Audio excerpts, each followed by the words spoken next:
Today when we were given the Pledge of Allegiance, I noticed the words, and I want to quote Jim Rohn, one of the persons that I mentor, is like a mentor to me.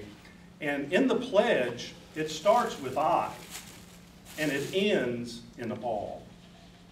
We have a president, John F. Kennedy, that said really amazing words when he said, ask not what your country can do for you, but ask what you can do for your country. So we look in the pledge, and it says, liberty and justice for all. In looking and seeking for solutions, we have to look at what would produce JFK's call of ask not what the country can provide for you, but what can you provide for the country. And I would suggest that enterprise, which meets both those definitions of the need, but it also provides production. And in enterprise, it gives you satisfaction. And when we're stifled and limited with the ability to produce, be it because there's rules or regulations, then we have to look at solutions.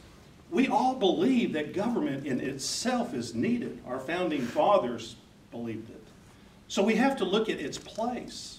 And in finding its place, we have to find a way to where we can provide other streams of income other than just being taxed. So we look at our banking industry. We go back, and we can go all the way back to when we did gold and how they would hold the gold at the gold keepers and fractional banking.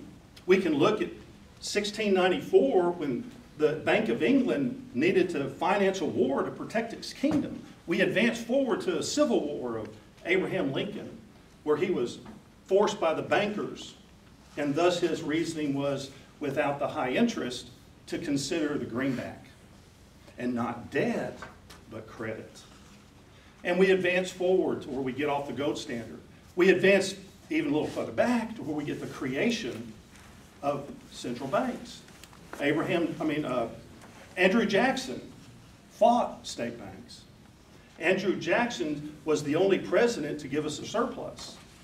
But when we developed into the 1913s the Federal Reserve, a central banking system, which would be the bank of last resorts, we end up in understanding that they are a private cartel, that they own the banks, that they work out how the money will be delivered. They set rules and regulations, appetites of bankers, the audacity of that. They're there for a profit. But the goal is enterprise. So how do we achieve enterprise when we have a cartel of bankers that is greed? Greed has no motherland, none. So let's look at our taxes, and let's look at our need for government, and let's look at enterprise. And let's see how we can use fractional banking. And let's see, is this within a government that we need for common good? Police for civil authority is good. Trash pickup for safety and health is good. What about credit for the good of enterprise?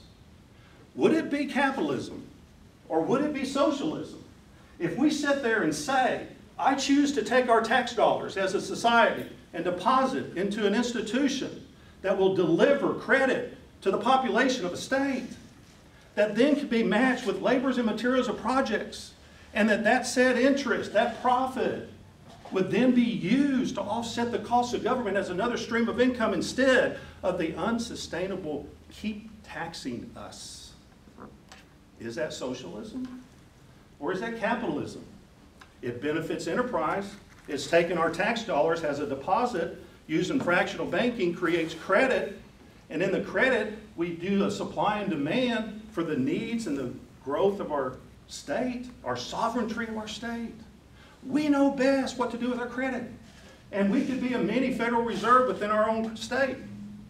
Oh, but Bob, that can't take place. After all, God created, no, he didn't create the Federal Reserve. Let's see. The Federal Reserve created the Federal Reserve. And the Federal Reserve is not federal, it's private. And it has no reserves. The FDIC is in line with Fannie Mae and Freddie Mac for a bailout.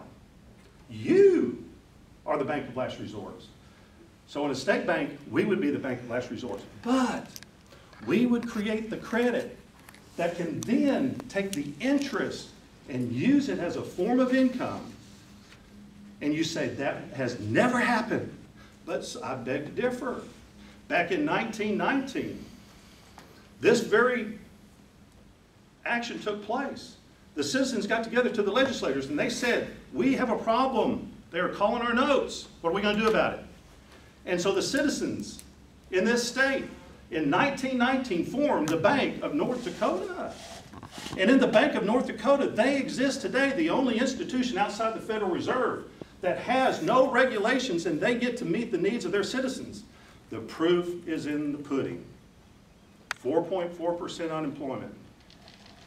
They meet the needs of the citizens of their state. They have injected $500 million into their economy, which lowers their taxes, which then they use the credit and the interest thereof to fund their government. So I ask you, is it better to have a state bank for competition against the Federal Reserve, and is that capitalism or socialism?